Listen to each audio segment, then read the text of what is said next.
대통령 별의 순간 대운 찾는 법 두 번째 챕터가 되었습니다.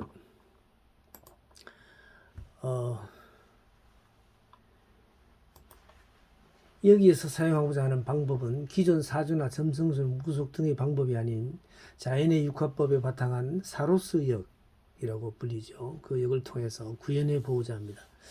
인류 역사 속에서 군중 심리는 많은 어둠의 문화적 잔재들을 남겨왔습니다.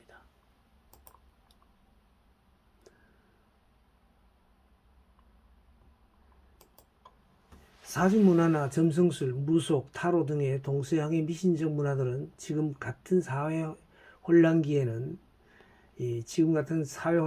더욱 독버섯처럼 군중들 위에 군림합니다. 아직도 현대 사회 속에는 크게 세 가지의 미신이 존재하고 있으니 그것은 과학이라는 미신과 종교라는 미신, 그리고 마음이라는 이 세 가지의 미신이 그것입니다.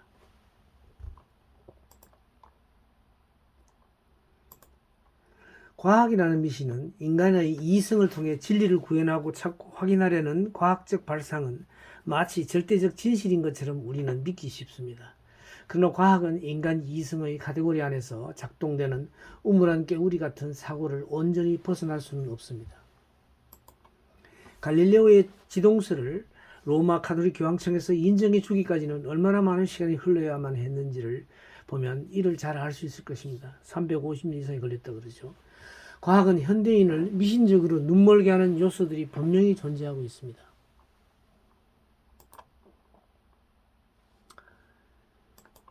종교라는 미신은 원시인의 태양 숭배에서부터 시작된 종교적 미신 행각은 지금까지도 수많은 종교들의 등장과 각종 유파들의 난립으로 군중들을 더욱 어둠으로 몰아넣고 있는 것이 현대 사회의 종교적 현실입니다. 예수와 기독교, 부다와 불교, 마호멧과 이슬람교 등등의 한 개인의 인물을 통한 후대인들의 종교신학적 세계는 아직도 미신적 어둠의 세계를 벗어나지 못하고 있는 것이 현실입니다.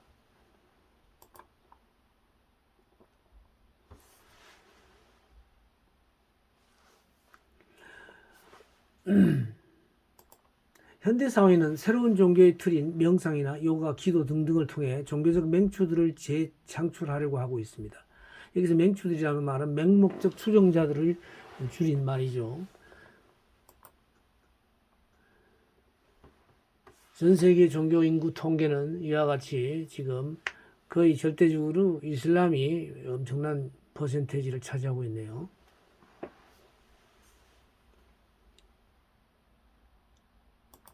다음, 마음이라는 미신은 인간은 육체를 가지고 지구라는 죽음의 별로 왔습니다. 그 육체의 오감을 통해서 초당 1200만 가지 이상의 외부 정보들을 받아들이고 있습니다. 그중 몇 가지들만 기억이라는 뇌의 그 과학적 메커니즘에 의해 인지하게 됩니다. 이 기억이라는 나를 이렇게 해서 만들어지는 거죠. 이 기억된 미확인 정보들의 집합체들은 인간 무의식의 양에 비하면 조족지혈입니다. 이러한 기억된 마음에서 떠오르는 하루에 5만 가지 이상의 그 미확인 정보들을 통해 인간은 세상을 인식하고 비교하고 시비하고 판단하며 살아가고 있습니다.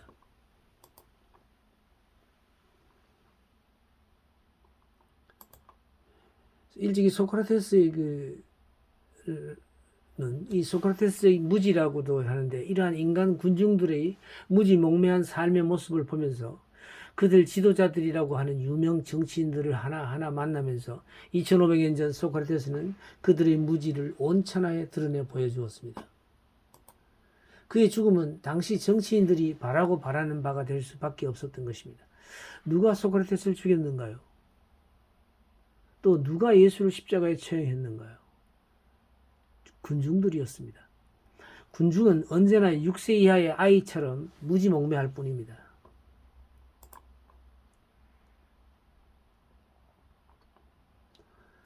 소크라테스는 70의 노후에 나이에 제자들에게 이렇게 말했다고 하죠. 내가 70이 넘은 이 나이가 되어서 정확하게 알게 된 것은 딱 한 가지 사실뿐이라고. 그러자 그의 제자들이 물었다고 합니다. 그 한 가지가 무엇입니까, 선생님? 그러자 그는 이렇게 말했습니다. 나는 내가 아무것도 모른다는 그 한 가지 사실만을 정확하게 알 수 있었다고. 제자들은 다시 반문하기를, 그렇다면 우리가 무엇 때문에 그토록 열심히 배우고 공부해야 합니까? 그러자 스승은 이렇게 답했다고 합니다. 이 어리석고 미련한 놈들아, 너희가 배우고 공부하지 않으면 자기 자신이 아무것도 모른다는 그 한 가지 사실도 모르는 채 죽게 될 것이다.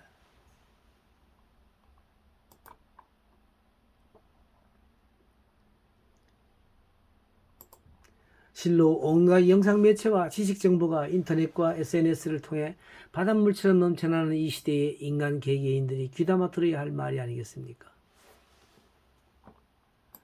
나는 이러한 소크라테스적 무지에 바탕하여 2022년 3월 9일 누가 과연 대통령에 당선될 것인지를 우주자연법에 근거한 사로스역으로 검증해 보고자 하는 것입니다.